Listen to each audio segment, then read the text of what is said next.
Om Namo Bhagavate Vasudevaya.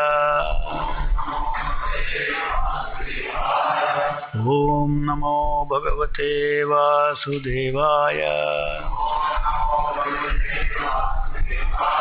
Om Namo Bhagavate Vasudevaya. Narayanam Namaskritya Naram Chaiva Narottamam Devim Sarasatim Vyasam Tato Jayamudiraye Nastaprayeshu Bhadreshu Nityam Bhagavata Sevaya Bhagavati Uttama Shloke Bhaktir Bhavati Naishtiki. Reading from Srimad-Bhagavatam, 4th Canto, Chapter 7, Text number 16. Maitre Uvacha Kshemapyevam samidvamsam Kshemapyevam samidvamsam Brahmana chanumantriteha Brahmana chanumantritaha Karma santanayamasa Karma santanayamasa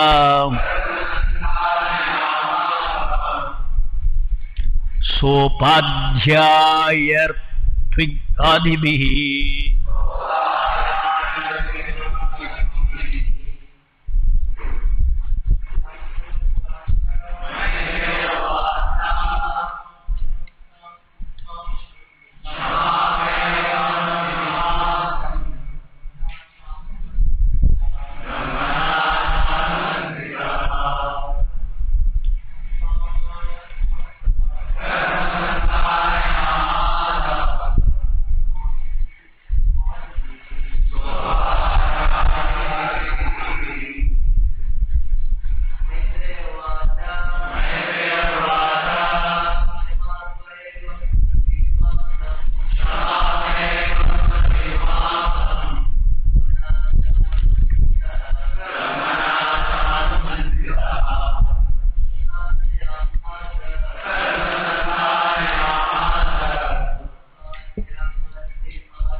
Maitreya, great sage Maitreya, Vacha, said, Kshama, forgiveness, Apya, receiving, Evam, thus, Saha, King Daksha, Midvamsam, unto Lord Shiva, Brahmana, along with Lord Brahma, Cha, also, Anumantritaha, being permitted.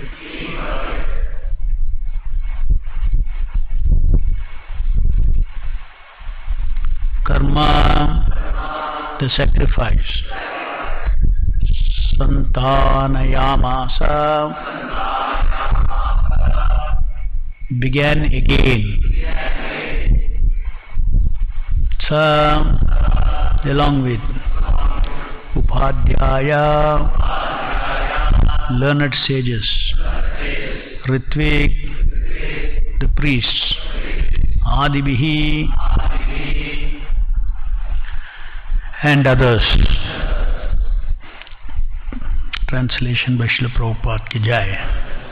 The great sage Maitreya said, thus being pardoned by Lord Shiva, King Daksha, with the permission of Lord Brahma, again began the performance of yajna, along with great learned sages, the priests and others.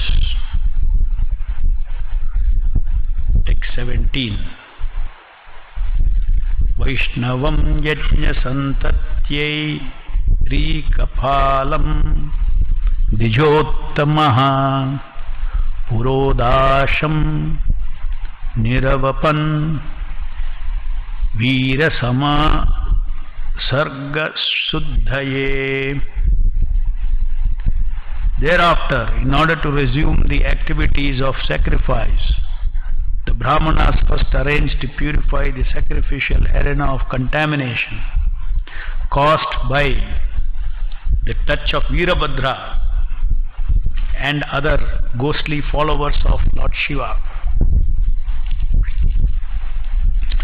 Then they arranged to offer into the fire the oblations known as Puro Dasha, purport.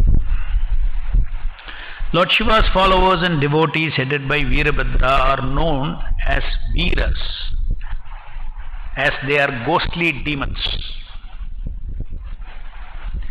Not only did they pollute the entire sacrificial arena by their very presence,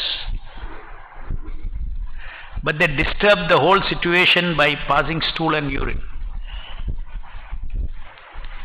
Therefore, the infection they had created was to be first purified by the method of offering Purodasha oblations. A Vishnu Yajna or an offering to Lord Vishnu cannot be performed uncleanly. To offer anything in an unclean state is called Seva Aparada. The worship of Vishnu deity in the temple is also Vishnu Yajna. In all Vishnu temples, therefore, the priest who takes care of the Archana Vidhi must be very clean. Everything should be always kept neat and clean, and the foodstuff should be prepared in a neat and clean manner. All these regulative principles are described in the Nectar of Devotion. There are 32 kinds of offences in discharging Archana Seva. It is required therefore that one be extremely careful not to be unclean. Generally, whenever any ritualistic ceremony is begun, the holy name of Vishnu is first chanted in order to purify the situation. Whether one is in pure or impure condition, internally or externally, if one chants or even remembers the holy name of the Supreme Personality of Godhead Vishnu, one immediately becomes purified. The Yajna arena was desecrated by the presence of Lord Shiva's followers, headed by Virabhadra, and therefore the entire arena had to be sanctified. Although Lord Shiva was present and is all auspicious, it is still necessary to sanctify the place because his followers had broken into the arena and committed so many obnoxious acts. That sanctification was possible only by chanting the holy name of Vishnu, Trikapala, which can satisfy the three worlds. In other words, it is admitted herein that the followers of Lord Shiva are generally unclean. They are not even very hygienic. They do not take bath regularly, they wear long hair and they smoke ganja. Persons of such irregular habits are counted among the ghosts. Since they were present in the sacrificial arena, the atmosphere became polluted and it had to be sanctified by 3 Kapala oblations, which indicated the invocation of Vishnu's favor. Thus ends the Bhaktivedanta purport. Om Ajnanatimrandasya Jnananjana Chalakaya चक्षुरुन्मिलितं येन तस्मै श्रीगुरवे नमः। नमो ओं विष्णुपादाय कृष्णप्रेष्ठाय भूतले श्रीमते भक्तिवेदांत स्वामिनिति नामिने। नमस्ते सरस्वती देवे गौरवाणी प्रचारिणे निर्विशेष शून्यवादी पाश्चात्य देशतारिणे।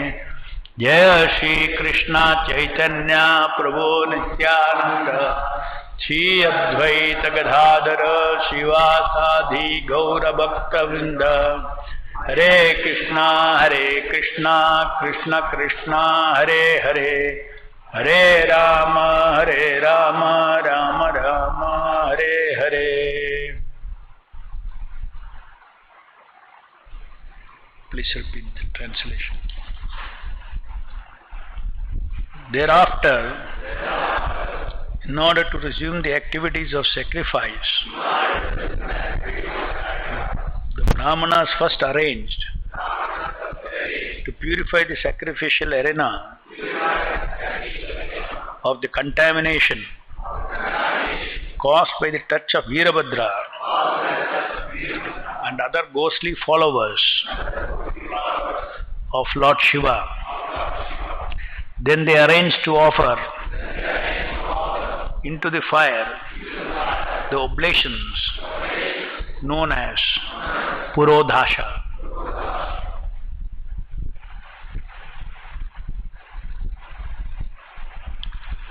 So, with the blessings of Lord Shiva, the performance yajna restarted with all the Brahmanas ready to chant all the mantras, priests and others. And in this verse it is said that the first thing was to purify the sacrificial arena because it has been contaminated, it had been contaminated by the presence as well as the activities of Veerabhadra and his associates who are ghostly demons, the ghostly followers of Lord Shiva. So, even though Lord Shiva is all auspicious personality, Prabhupada says, even though he is present there, but still the material environment had to be purified. Had to be purified because ultimately all the ingredients, including the sacrificial arena, has to be in a proper state of purity.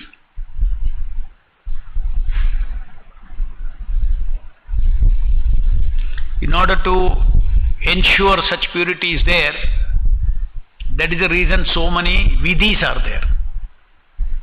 Vidhi means directions. In order to avoid offenses to the deities, because the deities, they want something in a particular way.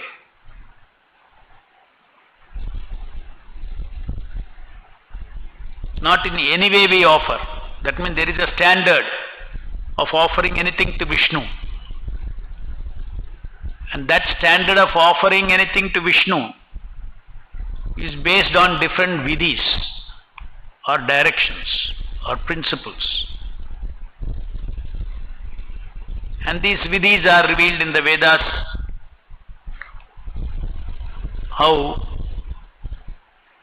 what is to be done and what is not to be done in the seva. As Prabhupada says, the 32 different offences are mentioned in Nectar of Devotion with respect to deities, and violation of that is called seva aparadha. Just like nama aparadha, deity worship aparadha is called seva aparadha. And not having cleanliness is definitely one of the items. The worshipper, the place not being clean, the worshipper not being clean. All the details are given, how he should clean himself, everything.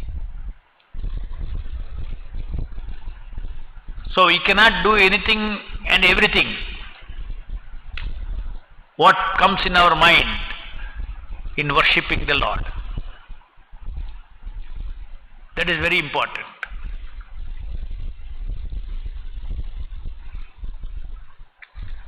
Not only heart is required, the heart is there, of course heart is primary, but there should be a good intention to offer as per the vidhis. In the case of deity, Archana vidhi is there. In the name of Nama also there is vidhi. Distinctly chant and carefully hear. This is the vidhi. So if we do, and 10 offenses are there, which we should avoid. Avoid the 10 offenses and follow the Guru's instruction of chanting 16 rounds distinctly, chanting distinctly and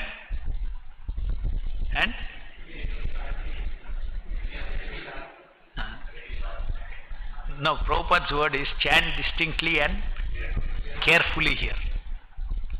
Chant distinctly and carefully hear. Because if you have to chant distinctly, you have to give attention. If you have to hear carefully, you have to give attention. So that you connect it to the Namavatara. If you chant distinctly and hear carefully, then you will sharply hear. If you are careful, then you will very sharply hear. Sharply hearing means you are respecting the Nama Prabhu, because he is Nama Shabdavatara. So anyway, so Prabhupada says that the two things, there is in any offering to Vishnu by a conditioned soul, there is a soul offering, and there also there is a different ingredients that are offered. Different dravyas are offered to the Lord, and there should be purity of those dravyas also. And therefore now Purodasha oblations are offered to counter all the lack of cleanliness that has happened in the sacrificial arena due to the activities of Veerabhadra and his ghostly associates.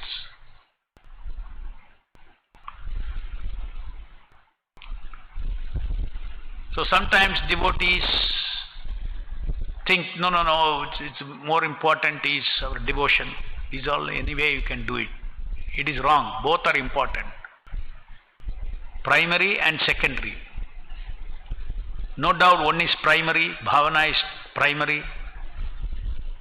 At the same time, secondary is also important. It's its own. Why something is called primary, why something is called secondary, it will be there. There are reasons. Ultimately, devotion is important, we say. At the same time, if we cannot say that the regulations are not important. In fact, if somebody has devotion, then the first aspect of devotion is he will do things the way it pleases to Vishnu. In case by circumstances he cannot, but he is not going to stop his devotion service. In case by circumstances he cannot maintain certain standards, but bhavana is always offered to the Lord. Therefore it's called primary and secondary. And secondary doesn't mean it is not important. Primary and secondary together is to be served. So therefore extreme care. Same thing with our body also. Everything that we do with our body, Vaishnava achar is there. You may chant Hare Krishna, but you cannot keep your body and mind in an impure state. Your habits cannot be, whimsical habits. It has to be habits according to a Brahmana. If you are worshipping the Supreme Lord Vishnu,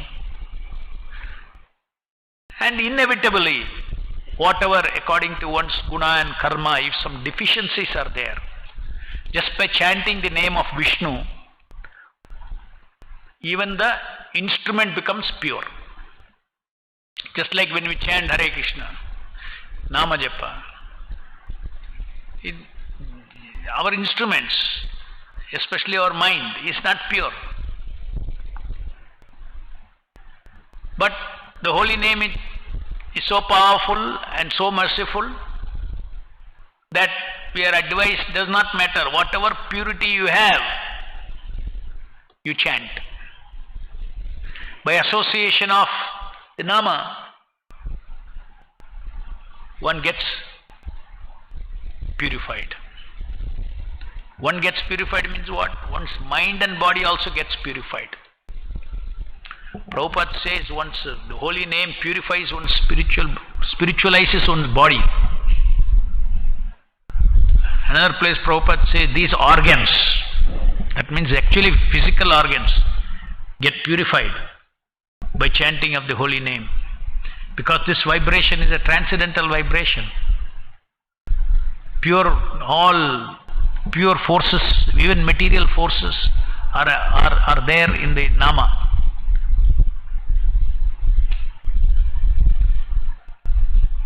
So general attitude of Vaishnava is that not that material things are not important.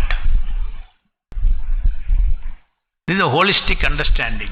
Generally, Mayavadis, impersonalists, for them only spirit is important. Matter is not important. But for Vaishnavas,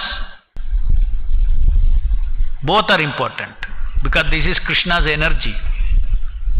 And therefore Krishna's energy in the material world, when you offer service to the Lord, then there has to be purity.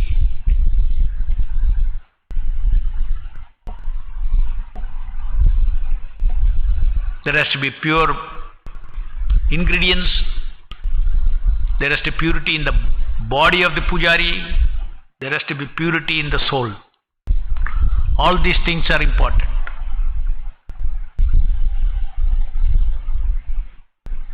Archana we should do soulfully, not ritualistically. Like the japa, ritualistically we do no. 16 Hare Krishna, Hare Krishna, 60 and mind is roaming everywhere. That is ritual, right? In the same way, even Archana you can do ritually, and you can also do soulfully. And so when it's soulful means, then you have devotion, you have faith, all these things are in the background. You feel the presence of the Lord, and you know the vidhi, you do as per the vidhi. When you do something as per the vidhi, it means respect. That means you are doing with Shraddha, there is a respect for the instructions, the Vedas. This is the way it should be done.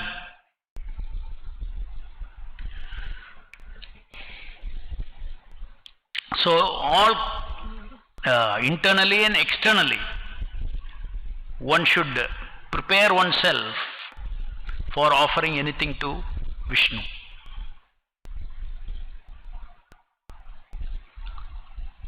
Even though the holy name is, Chaitanya Mahaprabhu says, na smaranena kala, there is no time, place, circumstances and all, don't have to see, you can chant Hare Krishna. That is Chaitanya Mahaprabhu's verdict, very merciful.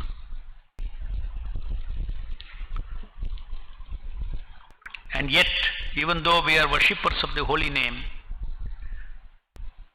Prabhupada gave us Brahmin initiation as per Pancharatrika Vidhi. This Pancharatrika Vidhi is meant basically for purifying the mind and body. This Vidhi. So even though chanting Hare Krishna purifies us, but still deity worship is very essential to come out of the bodily concept of life by purifying the body and mind, by engaging the body and mind in archana. So chanting the holy name is the Yuga Dharma, but for a serious practitioner, our acharyas have introduced both worshipping the deity and also worshipping the holy name. And both, if we do without, if we do as per vidhi, avoiding the offences, then result is immediate. Vishnu is pleased, Krishna is pleased. So there are many various instances of Prabhupada instructing his devotees on different habits.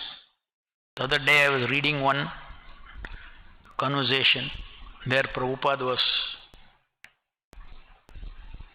it was conversation, yes, where some devotees were, after they came back to India, they started growing beard. And then the devotee leaders asked him, why you are wearing beard? Don't wear beard. Prabhupada did not tell that. Then he showed a picture of Bhaktivedanta Saraswati Thakur wearing beard. And then this went up to Prabhupada. Then Prabhupada said, you see, Vaishnavas, if you are ready to do Chaturmasya, only for 4 months, afterwards they will shave up. And the 4 months, so many regulations are there. You have to eat khichdi from the floor. Not with the hand. Like this. So many regulations are there, Chaturmasya regulations, strictly if you want to do. Then you can wear beard. So Prabhupada never encouraged this. Another place Prabhupada has said about devotees growing hair. Of course, in contextually he said, because everything was changing, everybody started, because if Prabhupada didn't make this statement, everybody would have started growing hair. So Prabhupada said, if you not shave your head, you are not my disciple. Then everybody got scared. So if such statements if Prabhupada had not made, then everybody would be growing hair.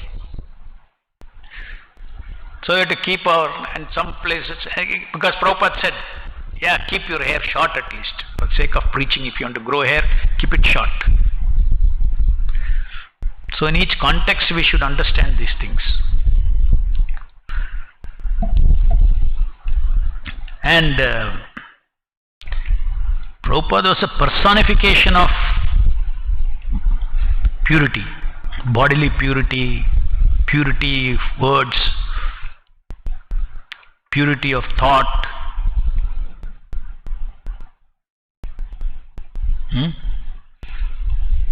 There are 2-3 pastimes are there.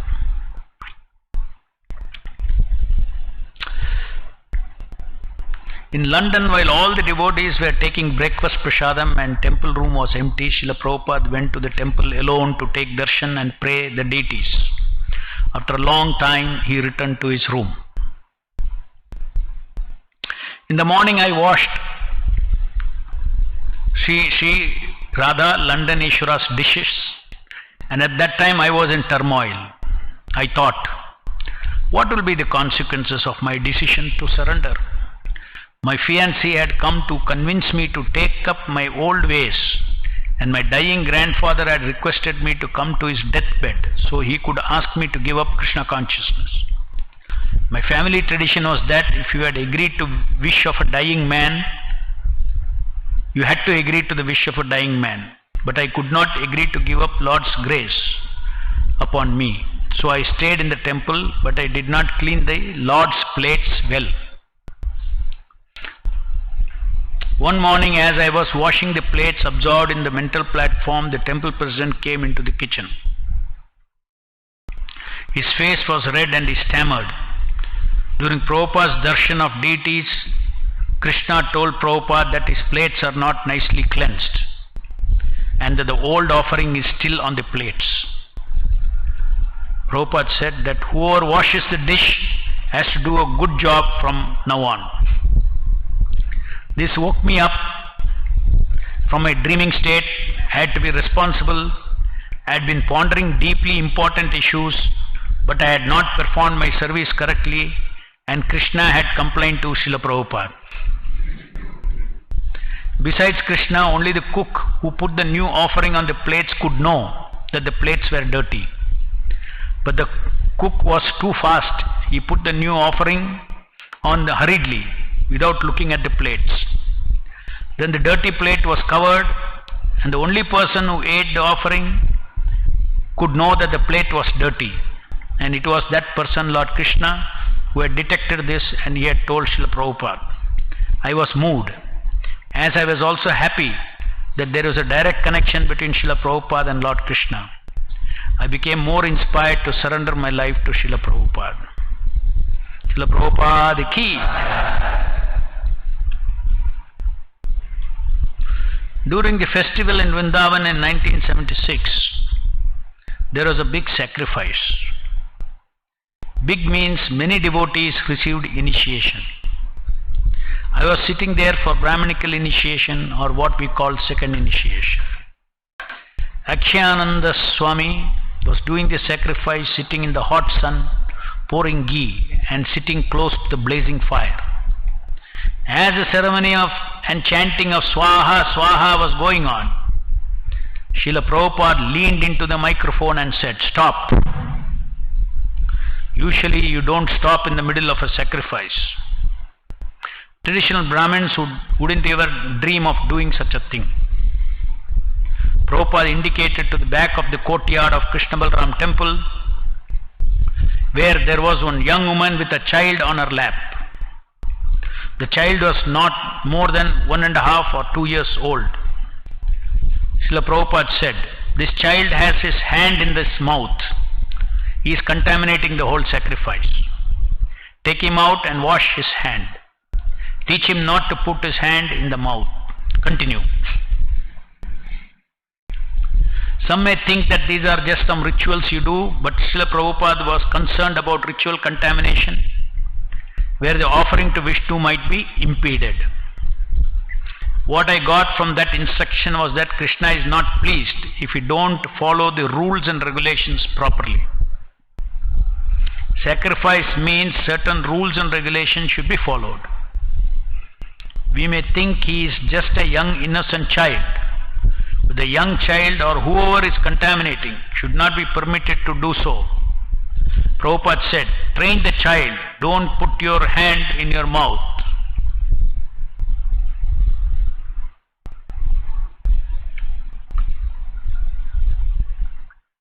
It shows the mind of Prabhupada, how sensitive he was to all these things.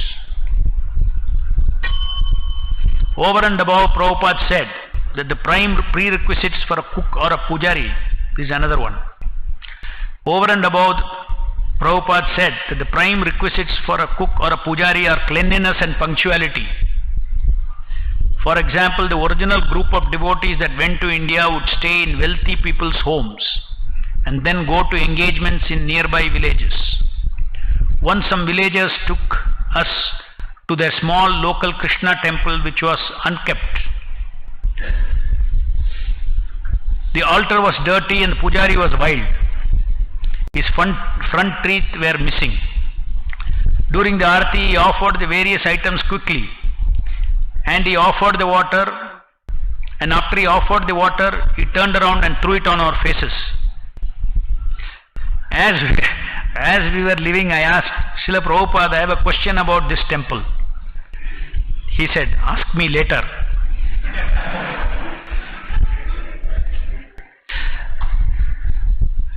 Later, when there was no one else there, he said, "What is your question?" I said, "You have taught us that cleanliness is essential in deity worship, but that temple was dirty. I was wondering if Krishna is really there." He said, "Yes, Krishna is there." Our standard is cleanliness. You keep that standard. Don't judge anyone else by what they do. I saw that Pujari, he was different, but his heart was for Krishna, and therefore that's what we see. Several times he said to me, or I heard him say, all the rules and regulations are meant for us to apply to ourselves. We are not to judge anybody else. Srila Prabhupada ki. Any questions?